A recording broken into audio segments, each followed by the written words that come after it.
Amin. Silakan duduk Bapak Ibu Saudara sekalian.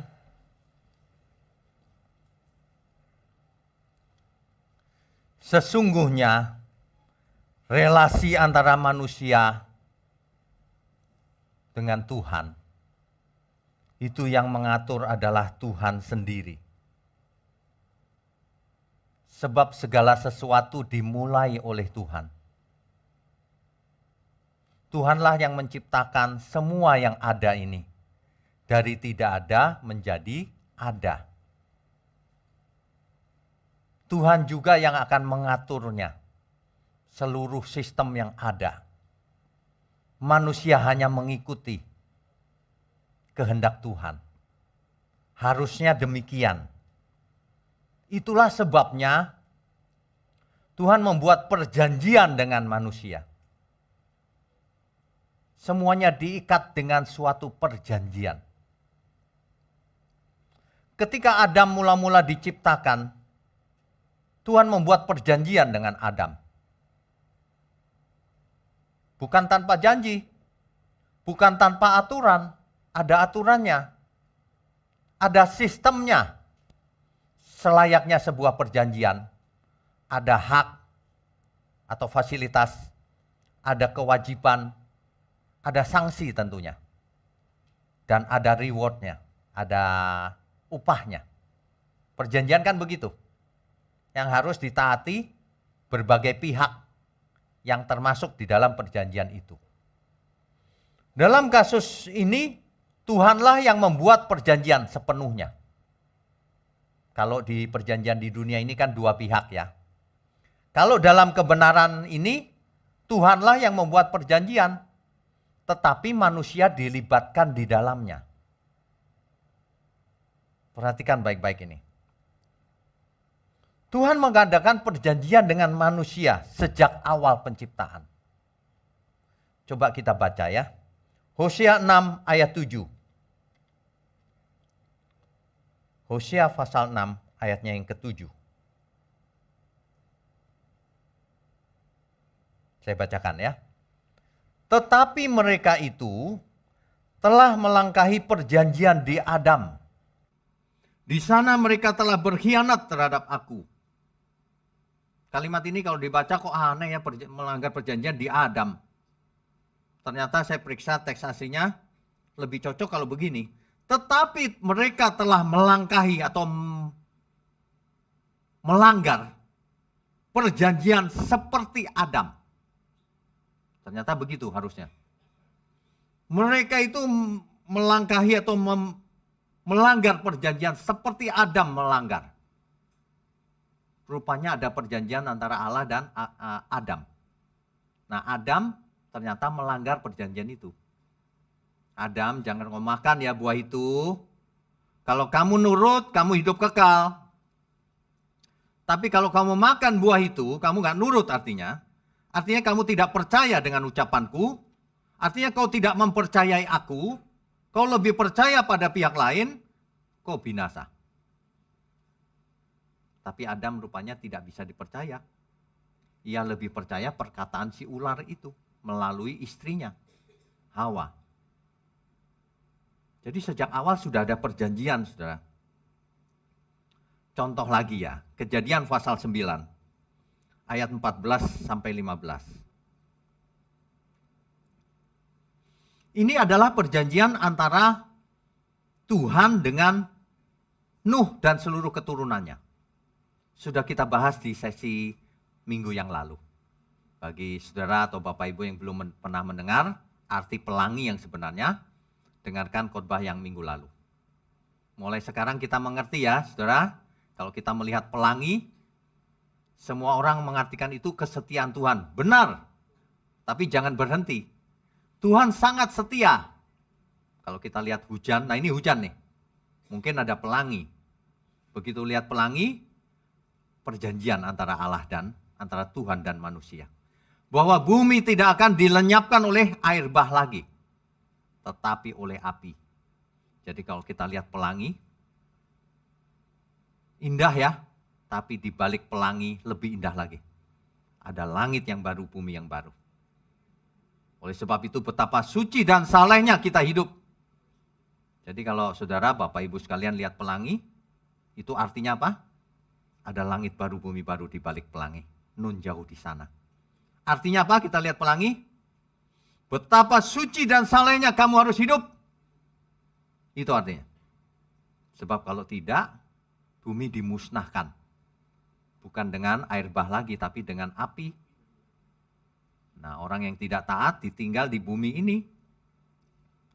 Kejadian 9 ayat 14 sampai 15. Apabila kemudian ku datangkan awan di atas bumi dan busur itu tampak di awan. Busur itu pelangi maksudnya. Maka aku akan mengingat perjanjianku. Tuhan akan mengingat loh. Perjanjianku yang telah ada antara aku dan kamu. Serta segala makhluk yang hidup. Segala yang bernyawa. Sehingga segenap air tidak lagi menjadi air bah untuk memusnahkan segala yang hidup. Perjanjian. Antara siapa? Allah dan manusia.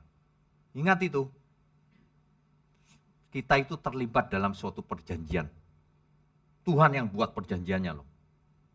Perhatikan kalimat. Inilah perjanjianku, kunya itu Tuhan, yang harus kamu pegang. Jadi antara Tuhan dan kita semua. Perjanjian antara aku dan kamu serta keturunanmu. Artinya sampai sekarang pun masih berlaku. Di seluruh keturunan manusia. Ya. Di pasal 17 ayat 4, Kejadian pasal 17 ayat 4, di situ lebih jelas lagi. Tuhan berkata begini, dari pihakku, pihak pertama dalam perjanjian itu. Inilah perjanjianku dengan engkau. Engkau akan menjadi bapa sejumlah besar bangsa. Tuhan berjanji kepada Abraham, kau akan jadi bapak besar. Salah satunya janjinya. Tapi di ayat 9, di situ dijelaskan bahwa lagi firman Allah kepada Abraham, dari pihakmu, di situ adalah Abraham. Engkau harus memegang perjanjianku. Memegang itu bukan dipegang pakai tangan. Maksudnya taat.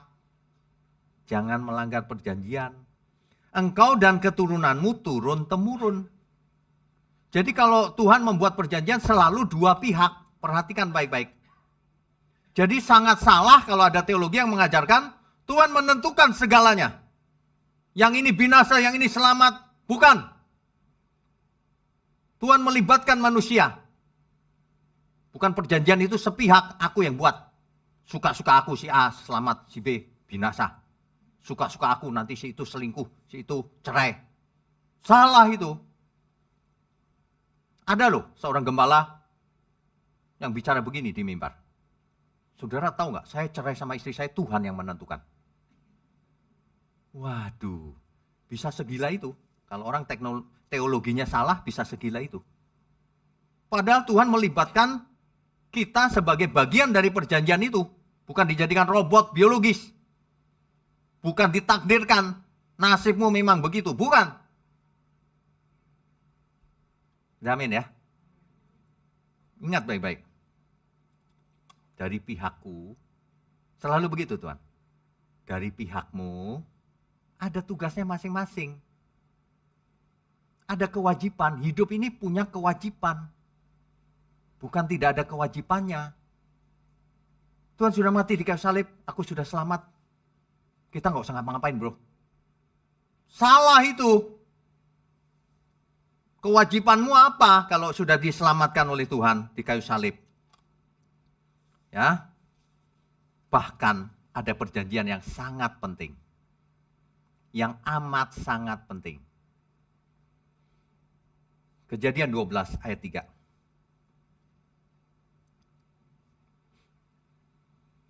Dari sekian janjinya Tuhan kepada Abraham, ini yang paling penting. Kalau janjinya Abraham yang lain itu kepada bangsa Israel, Abraham akan jadi bapaknya yang besar. Keturunannya akan menjadi besar, bangsa yang besar. Itu Israel. Tanah pusaka ku berikan, tanah perjanjian. Itu Israel, bukan kita. Nah yang ini baru seluruh manusia. Aku akan memberkati orang-orang yang memberkati engkau. Aku akan berbuat baik kepada orang yang berbuat baik kepada engkau. Abraham, dan mengutuk orang-orang yang mengutuk engkau. Tuhan berjanji, ingat baik-baik, Tuhan tidak pernah ingkar janji. Kalau Tuhan berkata kepada Abraham, aku akan memberkati orang yang memberkati kamu. Tapi akan mengutuk orang yang memusuhi kamu, yang mengutuk kamu. Bahkan dalam teks aslinya ya, aku akan mengutuk orang yang memandang rendah kamu, anggap enteng. Jadi kalau hari ini saudara dihina, ya, dilecehkan, tenang saja, kita anak Abraham. Amin. Anak Abraham bukanlah keturunan secara gen Israel saja, bukan. Tuhan Yesus berkata, yang melakukan kehendak Bapa, melakukan kehendakku, itulah anak Abraham. Jadi kita semua ada Abraham. Jadi kalau ada orang yang jahat sama kita, tunggu tanggal matimu. Karena Tuhan sendiri yang berkata, kalau ada orang yang anggap enteng kamu aja, anggap enteng loh, bukan memfitnah, bukan jahat loh. Anggap enteng, anggap remeh. Aku akan mengutuk dia. Itu Tuhan yang bicara. Tapi kalau ada orang yang baik sama kita, aku akan berbuat baik sama dia. Sederhana ini. Ini janjinya Tuhan, bukan kata saya. Baca saja kalau nggak percaya. Kejadian 12 ayat 3. Nabi Yeremia bernubuat, Yeremia 31. Yeremia pasal 31. Ini sangat amat penting, tapi tidak pernah dibaca sama orang. Tidak pernah diajarkan. Ini sangat penting. Yeremia 31 ayat 31 sampai 33. Sesungguhnya akan datang waktunya, demikianlah firman Tuhan. Aku akan mengadakan perjanjian baru dengan kaum Israel dan kaum Yehuda. Ini janjinya Tuhan. Bukan seperti perjanjian yang telah kuadakan dengan nenek moyang mereka pada waktu aku memegang tangan mereka untuk membawa mereka keluar dari tanah Mesir. Perjanjianku itu telah mereka ingkari, meskipun aku menjadi Tuhan yang berkuasa atas mereka. Demikianlah firman Tuhan. Bapak Ibu Saudara harus ingat ya, Tuhan berjanji, inilah perjanjian baru. Bukan seperti yang lama itu yang kuberikan kepada Israel melalui Musa di Gunung Sinai. Bukan. Bukan seperti itu. Bukan seperti Taurat yang tertulis di 2 loh batu itu. Bukan. Tapi yang bagaimana? Ini dia. 33. Tetapi beginilah perjanjian yang kuadakan dengan kaum Israel sesudah waktu itu. Setelah zaman Taurat. Demikianlah firman Tuhan. Aku akan menaruh Tauratku, hukumku, di mana? Bukan di 2 loh batu lagi. Dalam batin mereka. Dan menuliskannya dalam hati mereka. Maka aku akan menjadi Allah mereka dan mereka akan menjadi umatku. Saudara tahu apa artinya itu? Kalau dahulu Taurat ditulis di 2 loh batu, di gulungan kulit binatang, semua orang membaca Taurat setiap hari, berdoa 7 kali sehari, ngadap ke Yerusalem, karena di Yerusalem tempat bait Allah. Itulah liturgi, syariat Taurat. Bukan begitu kata Tuhan. Menyembah Tuhan itu bukan begitu. Setiap hari kau berdoa, Adonai. Apa? Percuma kau panggil-panggil Tuhan-Tuhan. Kata Tuhan Yesus. Kalau kau tidak melakukan kehendak Bapakku, percuma. Percuma kau teriak-teriak Tuhan. Sehari 7 kali. Adonai, percuma. Kecuali kau hidup untuk Tuhan. Amin. Ini serius nih, banyak orang sukanya begitu. Adonai gitu. Tuhan, Tuhan. Senang banget panggil Tuhan. Tapi perbuatannya setiap hari jahat sama sesama. Lihat orang lain rasis. Lihat orang lain pelit, jahat. Gak kenal aja jahat. Ada khotbah begini aja yang komentar itu. Jahat-jahat itu yang komentar itu.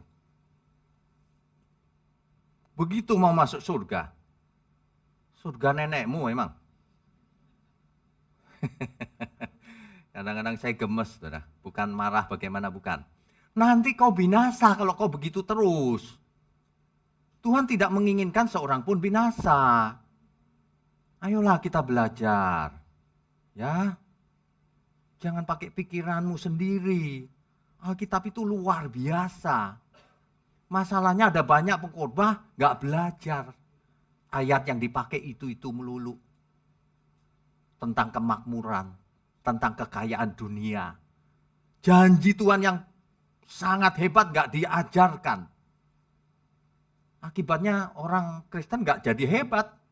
Di mata Tuhan tidak berkenan. Datang kepada Tuhan aja dalam rangka minta diberkati. Diberkati jelas. Tapi apa yang kau lakukan untuk Tuhan selama ini? Ya. Nubuatan Nabi Yeremia ini kemudian diulang di kitab Ibrani di Perjanjian Baru. Ibrani pasal 8 ayat 10 contohnya. Maka inilah perjanjian yang kuadakan dengan kaum Israel sesudah waktu itu. Demikianlah firman Tuhan. Aku akan menaruh hukumku dalam akal budi mereka. Dan menuliskannya dalam hati mereka. Maka aku akan menjadi Allah mereka dan mereka akan menjadi umatku. Jadi bukan begitu. Menyembah Tuhan itu bukan begitu. Baca-baca doa. Bukan. Penyembah-penyembah yang benar menyembah Tuhan dalam roh dan kebenaran. Inilah yang dimaksud. Aku akan menaruh hukumku di akal budimu dan di hatimu. Bukan di tulisan untuk dihafal tiap hari. Doa aja hafalan. Pakai hati, pakai akal budi. Hukum Tuhan kita kenalkan dalam hidup kita. Bukan dibaca seperti kitab Taurat. Tiap hari dibaca terus. Lakukan. Amin ya. Ini luar biasa loh. Kalau orang mengerti, pasti berubah. Firman yang benar itu sangat berkuasa.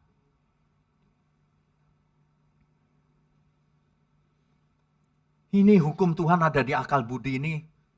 Kalau Rasul Paulus menulis itu begini loh. Dalam hidupmu bersama. Kenakanlah pikiran dan perasaan Kristus. Berpikirlah dan berperasaanlah seperti Kristus. Itu yang dimaksud. Hukum Tuhan menjadi akal budi kita. Sehingga kita bisa berpikir dan berperasaan seperti Kristus. Makanya Bapak Ibu Saudara sekalian, kalau setelah sehari-hari dalam hidup ini mengalami sesuatu, ingat, ada hukum Tuhan yang kita kenakan dalam akal budi kita. Ya. Kalau seseorang mengerti, menghayati hal ini, pasti tidak ada itu. Rumah tangga ribut, gak ada, gak mungkin. Pasti suami juga gak mungkin kasar sama istrinya. Istrinya gak mungkin nyeleweng. Gak mungkin kalau ada hukum Tuhan yang ada dalam hidupnya. Masalahnya, hukum Tuhannya ditinggal di gereja, Alkitab. Tertulis, tidak dikenakan. Itu bukan perjanjian baru. Perjanjian yang baru yang Tuhan maksud itu adalah bukan seperti yang lama. Kenakan pikiran perasaan Kristus.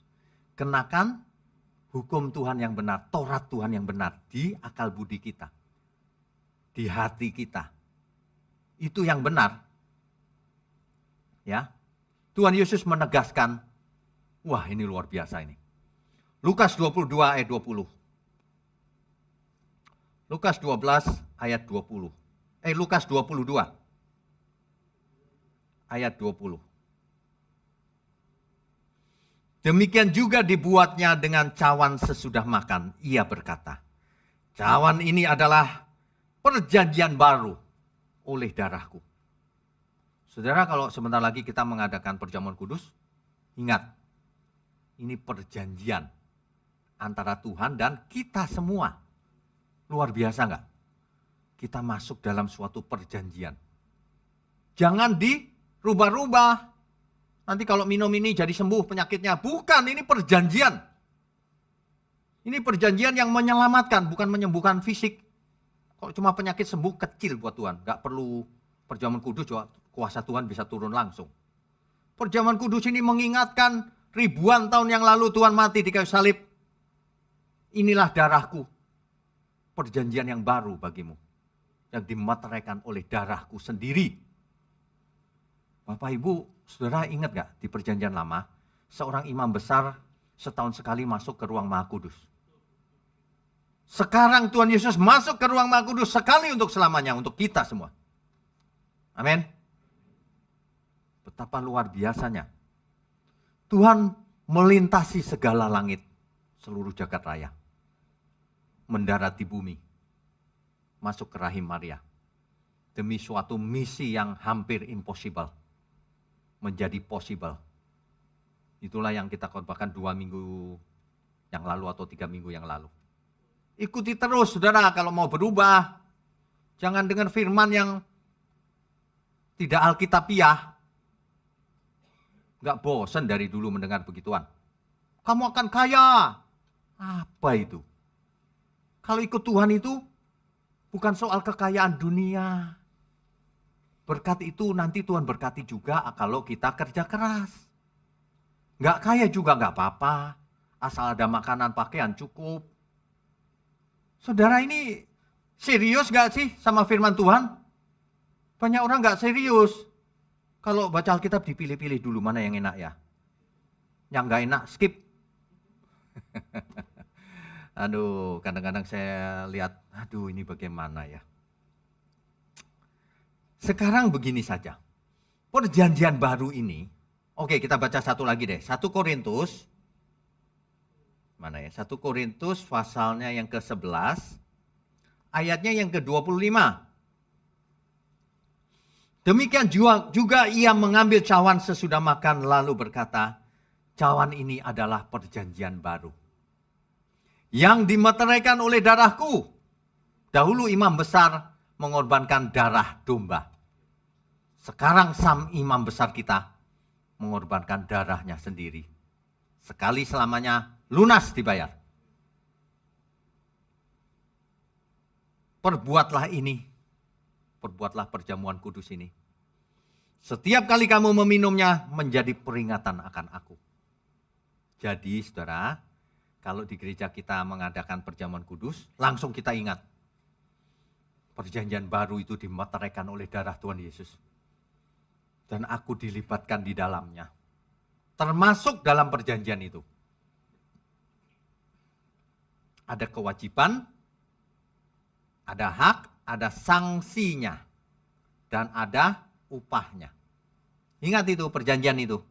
Nggak ada yang perjanjian iseng-iseng itu nggak ada.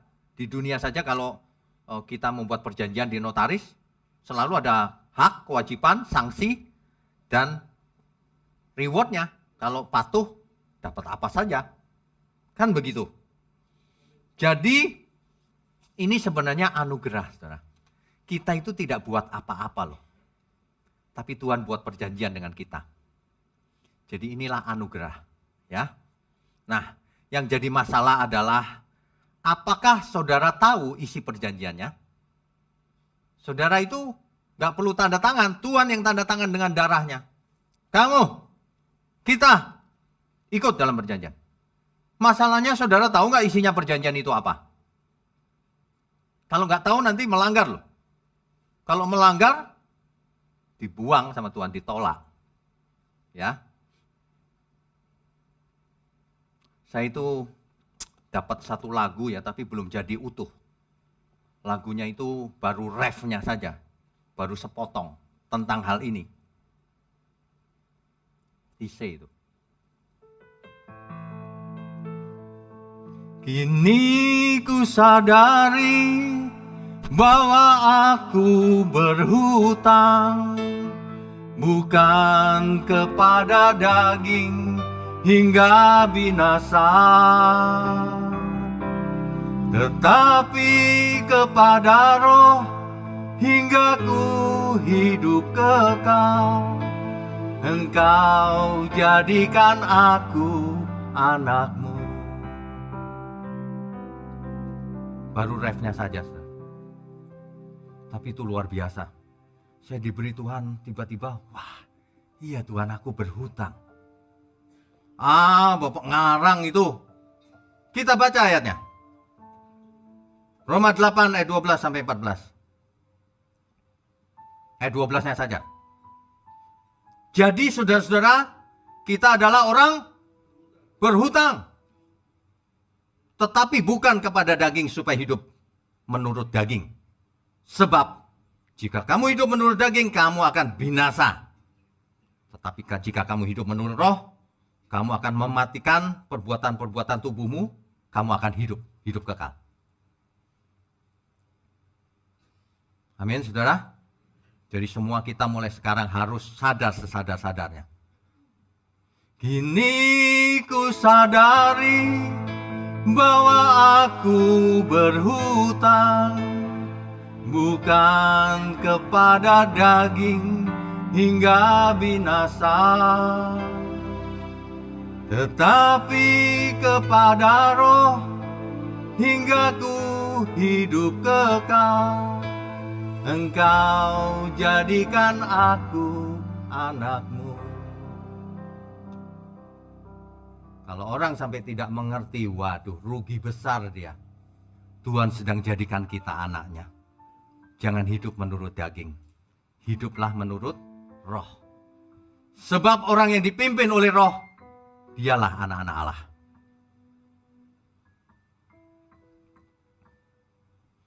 Jika kita tidak melakukan kewajiban kita dalam perjanjian baru ini, maka kita binasa. Kitab Roma sangat jelas, eksplisit menjelaskan hal itu. Tapi apakah kewajiban orang percaya itu? Bukankah ini Pak, keselamatan itu cuma-cuma, gitu kan ajaran banyak orang? Kalau keselamatan cuma-cuma, mana Paulus menulis kitab Roma tadi? Sebenarnya aku berhutang, Tuhan. Lah kok ada ayatnya yang cuma-cuma? Ya kita baca saja ayatnya. Roma 3 ayat 24. Bapak Ibu saudara sekalian, kalau baca ayat itu mesti mengerti, jangan dicomot lalu mikir dengan pikirannya sendiri, salah semuanya. Makanya banyak orang tidak all out untuk Tuhan. Tidak berusaha hidup kudus. Masih jahat, tapi di gereja bisa memuji Tuhan. Kenapa? Karena merasa sudah selamat. Keselamatan itu cuma-cuma. Siapa bilang cuma-cuma? Baca Alkitab. Roma 3 ayat 24. Dan oleh kasih karunia telah dibenarkan dengan cuma-cuma karena penebusan dalam Kristus Yesus. Apa konteksnya cuma-cuma di situ? Penebusan oleh Kristus Yesus. Tuhan Yesus mati di kayu salib, itu cuma-cuma. Artinya kita tidak ikutan, gak ada peran kita di sana. Bahkan kita belum lahir, tapi Tuhan sudah mati dulu untuk kita sekarang juga. Cuma-cuma bukan? Tapi konsekuensi dari matinya Tuhan secara cuma-cuma itu ada. Sekarang aku berhutang Tuhan. Makanya saudara harus menyadari, kita berhutang untuk tidak hidup menurut dosa lagi, tapi hidup kudus. Roma 5 ayat 8. Akan tetapi Allah menunjukkan kasih-Nya kepada kita oleh karena apa saudara? Kristus telah mati untuk kita ketika kita masih berdosa. Kita masih berdosa, kita belum lahir bahkan, tapi Kristus sudah mati untuk kita. Itulah yang namanya sola gratia. Itulah yang namanya keselamatan karena anugerah. Semuanya karena anugerah. Kalau Tuhan Yesus nggak mati di kayu salib, semua manusia yang gelinding masuk neraka semua. Perbuatan baik tidak menyelamatkan. Kalau Tuhan Yesus tidak mati di kayu salib. Kalau Tuhan Yesus mati di kayu salib, maka kita berhutang. Supaya tidak hidup menurut daging lagi seperti dulu. Hiduplah menurut roh. Sebab hukum Tuhan ditaruh dalam akal budimu. Orang yang hidup menurut daging tidak berakal budi. Kalau kau punya akal budi, hiduplah menurut roh. Kan kita tahu hidup menurut daging itu binasa. Lah kok masih menurut daging? Gak berakal budi namanya. Kan begitu maksudnya ya. Makanya Alkitab juga berkata begini, berubahlah engkau menurut pembaharuan budimu. Akal budimu harus diperbaharui. Jangan seperti cara hidup nenek moyangmu, tradisi yang sia-sia, yang diwarisi dari nenek moyangmu itu. Kita harus hidup menurut ajaran Tuhan Yesus langsung. Kalau tidak binasa. Mestinya kita harus hafal tuh refnya tadi itu ya. Supaya selalu ingat. Setiap hari itu aku sadari ya Tuhan, bahwa aku berhutang sama Tuhan. Tuhan mati di kayu salib membuat perjanjian baru. Aku berhutang Tuhan. Katakan begitu saudara. Kini ku sadari bahwa aku berhutang bukan kepada daging hingga binasa, tetapi kepada roh hingga ku hidup kekal. Engkau jadikan aku anakmu.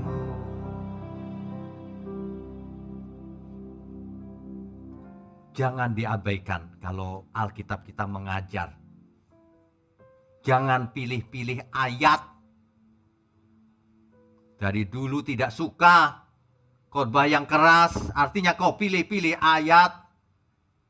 Kau tidak cinta Tuhan. Kau cinta dirimu sendiri. Cari-cari ayat yang menghibur diri sendiri. Itu sebenarnya menipu diri sendiri. Kalau Tuhan mati di kayu salib, itulah anugerah yang Tuhan limpahkan. Akibat dari matinya Tuhan itu, nah ini dia. Kita pun harus seperti Tuhan. Kalau Tuhan mati di kayu salib, supaya kita menjadi seperti Dia. Kalau Tuhan mencapai kesempurnaan, menjadi pokok keselamatan bagi kita semua, yang abadi, supaya kita menjadi seperti Dia, supaya kita meneladani Tuhan Yesus. Kita menjadi Kristen supaya menjadi seperti Kristus. To be like Christ. Bukan cuma beragama Kristen. Ya, amin ya. Coba kita perhatikan baik-baik. Sebenarnya Tuhan itu menjadi yang sulung. Kita mengikut yang sulung. Itu sebabnya kita disebut memiliki karunia sulung roh. Kan begitu. Ya. Contohnya, poin pertama. Dicatat baik-baik nanti. Diulang-ulang aja, dicatat. Nanti, aduh, saya kalau ngomong gak enak. Ini mau jadi buku, tapi kapan bukunya saya juga bingung nulisnya. Gak ada waktu soalnya. Belum ada. Nanti ya. Tuhan Yesus mati di kayu salib untuk menebus dosa kita. 1 Petrus 2 ayat 24 nanti dibaca. Dan ayat-ayat yang lain. Kalau Yesus mati di kayu salib, kewajiban kita apa? Setiap yang dilakukan Tuhan menuntut kewajiban kita. Bukan gratis. Yesus mati di kayu salib, kita harus Lukas 9 ayat 23 sampai 25. Kamu harus menyangkal diri. Yesus mati di kayu salib, kamu pun harus menyalibkan dirimu. Memangnya enggak? Roma 6 ayat 6, coba dibaca. Banyak orang itu ya tidak berusaha mengerti apa kata Alkitab, tapi berusaha mencari pembenaran ayat-ayat yang aku suka. Begitu tuh. Roma 6 ayatnya yang ke-6. Karena kita tahu bahwa manusia lama kita telah turut disalibkan, supaya tubuh dosa kita hilang kuasanya, agar jangan kita menghambakan diri lagi kepada dosa. Jangan menghambakan diri lagi kepada dosa. Kalau Yesus mati kayu salib, salibkan manusia lamamu. Sama. Banyak ajaran yang salah. Yesus mati di kayu salib, kita yang menang, saudara. Banyak yang begitu, pakai pikirannya sendiri. Kalau Tuhan Yesus mati di kayu salib, kita pun harus menang sebagaimana Dia menang. Taat sampai mati. Itu maksudnya yang benar. Ya. Roma 6 ayat 11 sampai 13. Demikianlah hendaknya kamu memandangnya bahwa kamu telah mati bagi dosa, tetapi kamu hidup bagi Allah dalam Kristus Yesus. Sebab itu hendaklah dosa jangan berkuasa lagi di dalam tubuhmu yang fana, supaya kamu jangan lagi menuruti keinginannya. 13. Dan janganlah kamu menyerahkan anggota-anggota tubuhmu kepada dosa untuk dipakai sebagai senjata kelaliman. Tetapi serahkanlah dirimu kepada Allah sebagai orang-orang yang dahulu mati, tetapi yang sekarang hidup. Serahkanlah anggota-anggota tubuhmu kepada Allah untuk menjadi senjata-senjata kebenaran. Bapak Ibu Saudara, ingat, serahkan tubuhmu, serahkan hidupmu sebagai senjata-senjata kebenaran. Amin. Kita beri kemuliaan untuk Tuhan. Jadi kalau Tuhan Yesus mati di kayu salib, kewajiban kita menyangkal diri, jangan berbuat dosa lagi, salibkan manusia lamamu. Kalau Yesus mati di kayu salib, kamu pun harus mati di kayu salib manusia lamamu. Sama, bukannya nggak ada efeknya, nggak ada konsekuensinya. Kamu berhutang, kan gitu kan? Yang kedua, Tuhan memberikan kita Roh Kudus sebagai tanda milik Tuhan. Nah, kita adalah milik Tuhan. Tandanya apa? Diberi Roh Kudus. Kalau Tuhan melakukan bagiannya, itu bagian Tuhan loh yang tadi. Tuhan rela disalib, mati. Itu bagian Tuhan. Bagian kita tadi itu, aku berhutang, harus hidup kudus, dan seterusnya. Nah yang kedua, kalau Tuhan memberikan Roh Kudus, siapa itu? Bagian siapa itu? Bagian Tuhan. Tuhan yang memberi Roh Kudus, bukan? Bagiannya Tuhan. Bagian kita apa? Aku diberi Roh Kudus. Artinya aku harus hidup kudus. Artinya aku harus tidak takut apapun. Ada Roh Allah dalam diriku. Pocong lewat kecoa. Loh, ada amin kan nih? Yang amin sebagian. Yang lain mikir-mikir gimana ya kok pocong lewat ya. Pocong itu banyak, saudara. Saudara ke Jogja tuh, di patung apa tuh? Kalau malam hari banyak pocong. Pocong-pocongan itu banyak banget. Ya. Jangan takut. Mau pocong, gondoruwo kayak. Mau apa, lewat biarin aja. Anggap aja itu binatang. Kok diurusin, takut. Ya. Kalau ada Roh Kudus dalam diri kita harus tahu yang maha tinggi ada dalam diri kita. Jangan buat dosa, jangan takut apapun. Kau menghina Roh Kudus artinya. Takut dengan roh jahat dan sebagainya. Saudara tahu nggak? Ada seorang yang mengikuti online Bible study ini. Khotbah-khotbah kita terus. Suatu hari, dia seorang kepala bagian atau manajer di kantornya.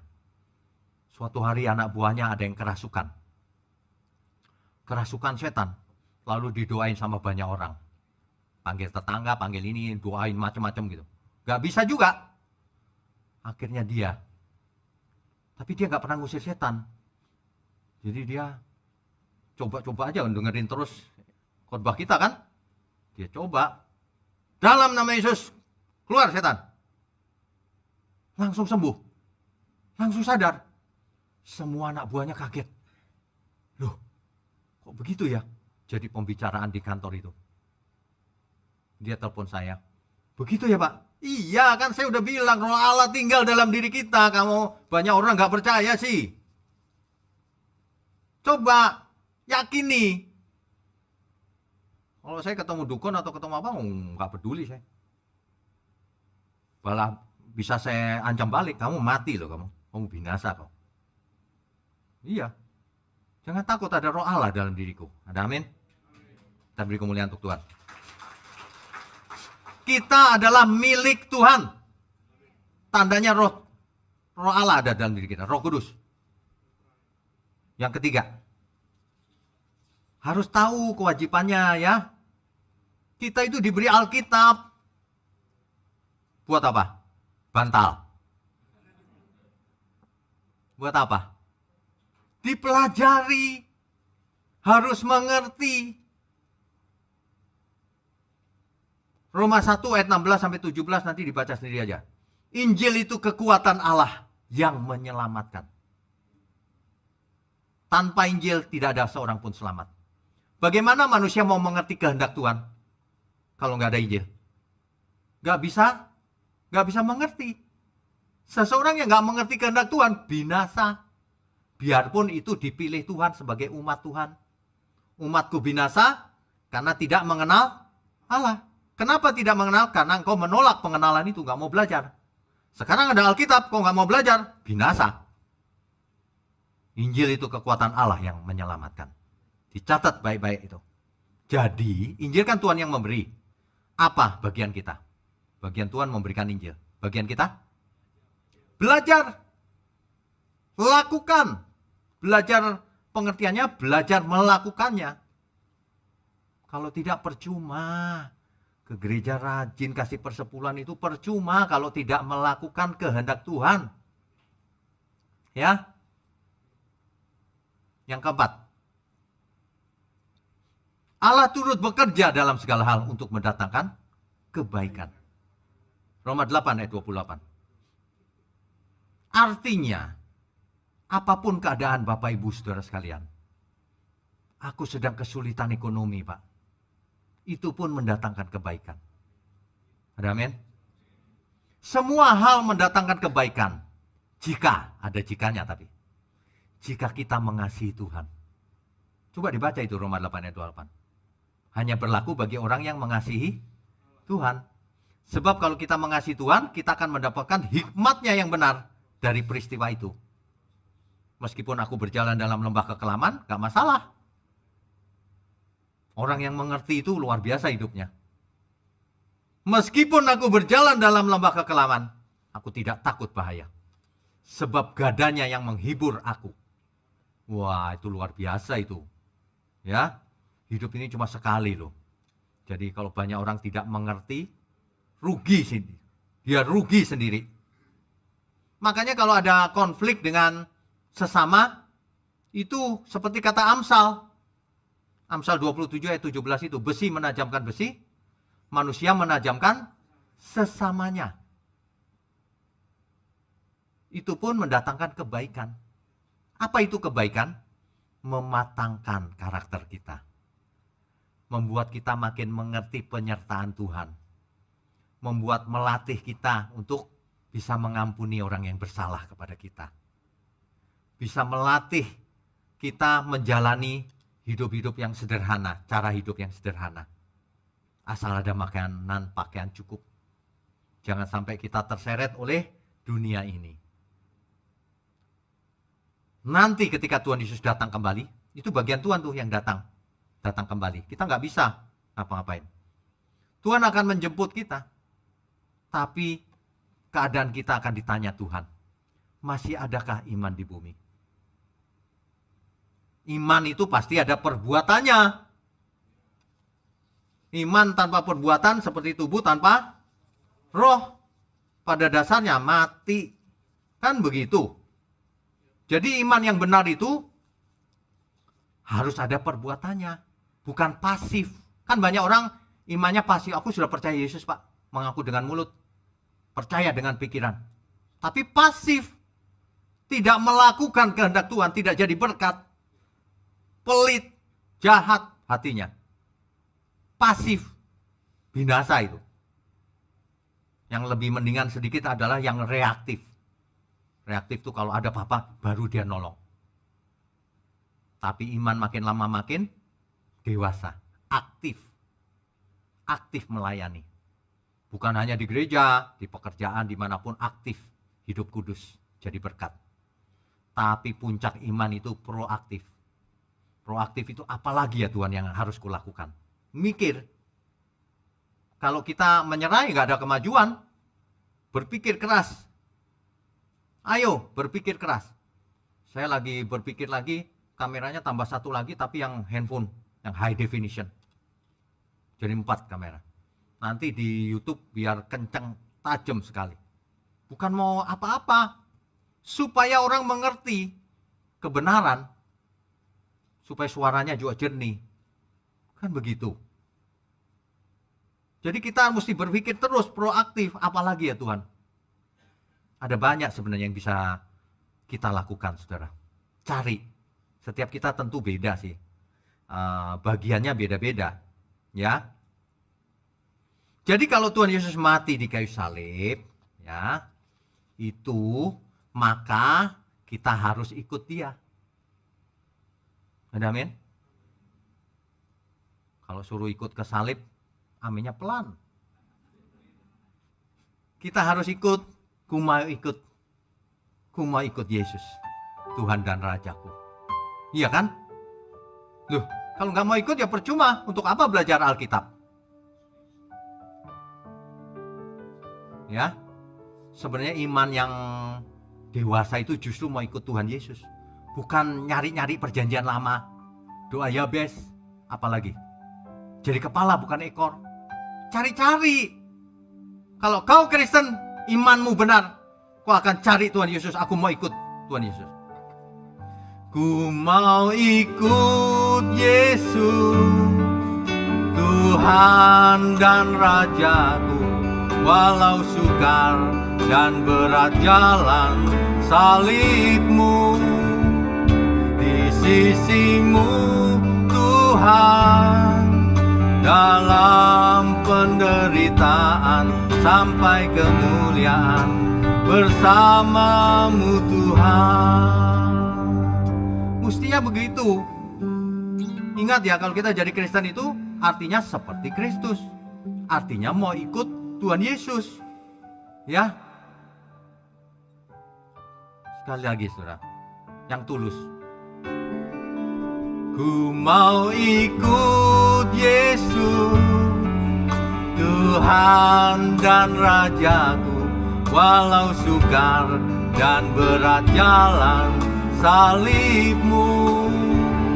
Di sisimu Tuhan, dalam penderitaan sampai kemuliaan bersamamu Tuhan. Saudara sekalian, catat baik-baik ya. Keselamatan itu adalah karya Tuhan dan inisiatif dari Tuhan. Kalau bukan Tuhan yang inisiatif, kita semua tidak bakal selamat. Perbuatan baik tidak menyelamatkan. Tuhanlah yang menyelamatkan kita melalui penebusan di kayu salib. Bukan karya manusia. Tetapi Tuhan melibatkan manusia di dalam suatu perjanjian yang baru. Sehingga manusia mempunyai pilihan. Mau ikut Tuhan atau tidak. Setiap kita punya pilihan. Mau ikut Tuhan atau tidak. Tidak ada pemaksaan. Siapapun. Mau mengasihi Tuhan atau tidak. Mengasihi Tuhan artinya melakukan segala kehendaknya. Seluruh kehendaknya. Tidak mengasihi Tuhan artinya tidak melakukan kehendak Tuhan. Jadi jika manusia tidak mau bertobat, maka dosanya tidak diampuni. Kisah Rasul 3 ayat 19. Bertobatlah engkau supaya dosamu diampuni. Bahkan lebih lanjut lagi, engkau berhutang supaya tidak berbuat dosa lagi. Amin ya. Manusia diberi kewajiban untuk meresponi anugerah Tuhan. Bukan pasif. Tuhan sudah mati di kayu salib, aku sudah selamat Pak. Bukan. Manusia harus meresponi anugerah Tuhan dengan iman yang nyata. Iman yang nyata dalam perbuatan. Sebab hukum yang utama adalah kasihlah Tuhan Allahmu dan kasihlah sesamamu. Mengasihi sesama gimana caranya? Dengan bukan dengan hanya mulut. Aku mengasihimu. Loh, maksudnya apa? Ya pokoknya mengasihimu. Ada nggak suami di sini yang bicara sama istrinya? Aku mengasihimu, sayangku. Terus apa yang kau perbuat, Pak? Ya pokoknya mengasihimu lah. Percaya aja aku cinta kamu. Loh, tapi kamu kalau aku ulang tahun kok kamu nggak kasih hadiah? Ya tapi kamu percayalah aku cinta kamu. Tapi kamu jarang pulang kalau malam. Ya tapi aku cinta kamu. Percaya? Itu bohong itu namanya. Kalau orang mengasihi itu ekspresinya jelas. Buktinya nyata. Kalau lagi pacaran aja ekspresinya jelas. Kalau pacaran kan gitu tuh, ulang tahun nggak mungkin lupa. Dikasih hadiah, macem-macem. Lagi bulan promosi. Begitu udah nikah, sorry, promosi sudah selesai. Nggak boleh begitu ya, promosi itu seumur hidup. Amin ya. Iya, ingat, Tuhan Yesus mati di kayu salib, jangan promosi. Harus setiap saat. Tetapi ingat, semua yang dilakukan manusia bukanlah jasa. Itu adalah memang aku mau menyambut respon. Tidak dihitung sebagai jasa. Tidak boleh. Makanya tidak boleh ada seorang pun yang membanggakan dirinya. Aku loh orang baik. Oh nggak boleh. Bukan jasa itu. Keselamatan karena anugerah, tapi kamu harus meresponi. Efesus 2 ayat 8 sampai 10 itu. Jadi jangan saudara punya iman fantasi, cuma di pikiran percayanya, tapi tidak ada buktinya. Aku bertobat Pak, mana buktinya? Harus ada buktinya. Ya, kalau kita dilibatkan dalam perjanjian baru, ya, buktikan kita semua mengikuti perjanjian itu dengan baik. Jangan seperti Adam melanggar perjanjian. Kan begitu kan? Mestinya ya kalau orang ikut perjanjian ya, terima kasih Tuhan. Aku belum apa-apa kok diikutkan dalam suatu perjanjian yang baru ya. Proyek keselamatan besar gitu. Terima kasih Tuhan. Kan begitu ya? Kalau saudara benar-benar seperti itu, saudara akan memiliki kerinduan yang benar. Sebelum akhir hidupku, kerinduanku Tuhan sebelum akhir hidupku. Melakukan yang Bapa ingini. Kan mestinya gitu. Benar gak? Kerinduanku. Gimana ya? Kerinduanku sebelum akhir hidupku. Melakukan yang Bapa ingini. Segenap hidupku sebagai persembahan yang berkenan di hadapan Tuhan. Mestinya begitu. Bukan cuma begini, aku percaya Tuhan dah. Wah, aku percaya Tuhan. Aku rindu mencari Tuhan. Aku rindu menyelamatkan saudara-saudaraku yang gak kenal Tuhan. Aku rindu memberkati banyak orang. Supaya orang merasakan kehadiran Tuhan melalui hidupku. Proaktif. Itulah iman yang benar. Ya.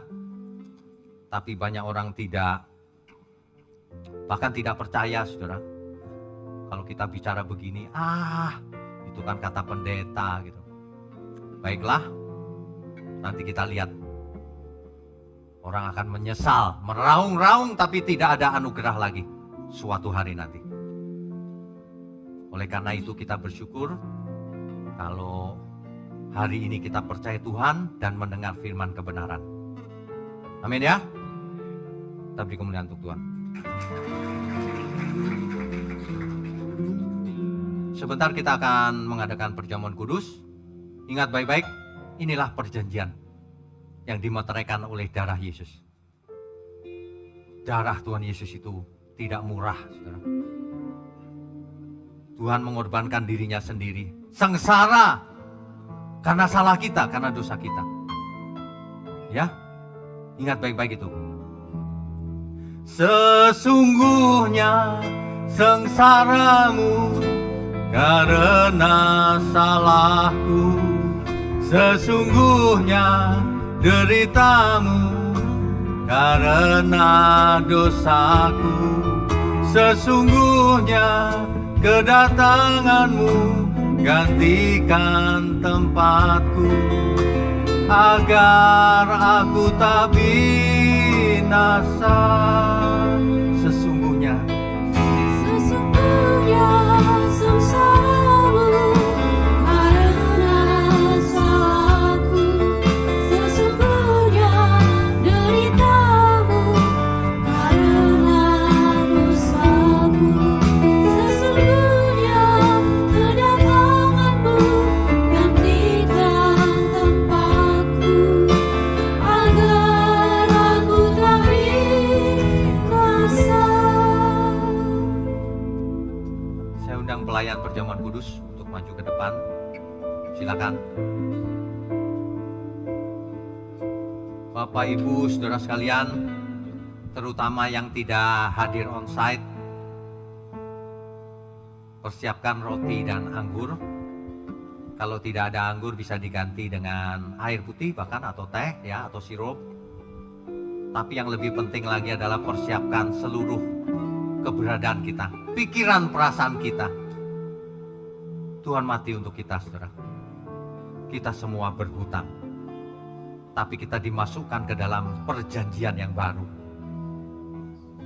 Kita nyanyikan sekali lagi, saudara, di jalan terjal berdebu. Saudara sekalian, bicara soal kebenaran, setiap orang merasa benar. Makanya semua kecap dinomor satukan. Ada orang yang mengatakan saya paling benar, ini paling benar, itu paling benar. Mana sebenarnya yang paling benar? Oleh sebab itu, hadiri seminar 7 natur kebenaran dan aplikasinya. Seminar ini wajib dihadiri oleh para teolog, apologet, pengkhotbah, bahkan oleh para jemaat sendiri, agar kita bisa membedakan manakah yang benar, manakah yang salah. Inilah alat uji kebenaran yang sangat objektif dan alkitabiah. Pastikan saudara ikut dan ajak seluruh saudara dan sahabat-sahabat. Bapak-bapak dan ibu-ibu yang terkasih dimanapun berada, yuk kita belajar pelajaran Alkitab bersama secara online setiap hari Rabu jam 7 malam bersama pendeta Bapak Wignio Tanto secara online, bisa melalui Zoom. Tetapi kita harus mendaftarkan dulu ke nomor berikut ini. Selamat bergabung dan Tuhan Yesus memberkati.